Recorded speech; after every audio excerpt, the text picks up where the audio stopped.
చాలా మందిలో ఒక ఆలోచన ఉంటుంది. పిల్లల్ని కనేటప్పుడు మగ పిల్లాడైతే బావుంటుంది, వారసుడు వస్తాడు, మాకు మగ పిల్లాడే కావాలి అనేవాళ్ళు చాలామంది ఉంటారు. దానికోసం రకరకాల పరీక్షలు కూడా చేయించుకుంటారు. లింగ నిర్ధారణ పరీక్షలు. అయితే తాజాగా ఇటువంటి వారికి సుప్రీంకోర్టు ఒక జలక్కిచ్చింది.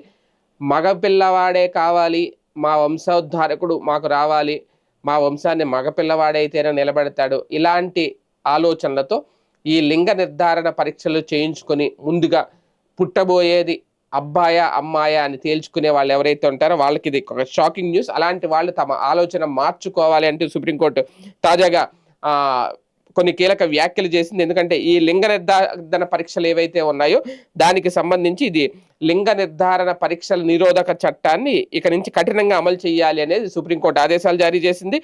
గర్భం దాల్చక ముందే లింగ నిర్ధారణ పరీక్షలను రహస్యంగా చేసుకోవడం, ఒక రకంగా భ్రూణ హత్యలకు పాల్పడడంపై జస్టిస్ సంజయ్ కరోల్, జస్టిస్ ప్రశాంత్ కుమార్ మిశ్రా ధర్మాసనం ఆందోళన వ్యక్తం చేసింది.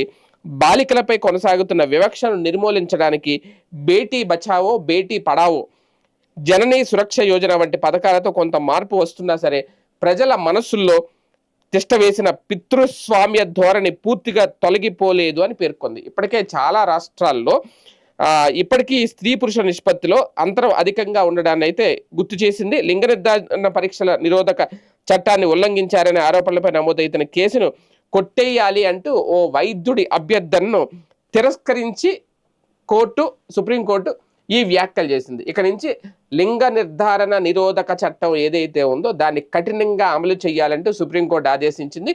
ఇక నుంచి ఎవరు పుట్టినా దేవుడిచ్చిన ప్రసాదం స్వీకరించాలి తప్ప నాకు అబ్బాయే కావాలి అమ్మాయి వద్దు ఇలాగ గనక అయితే అది చట్టరీత్యా ఇప్పటికే నేరం, కఠినంగా శిక్షలు ఉండబోతాయి.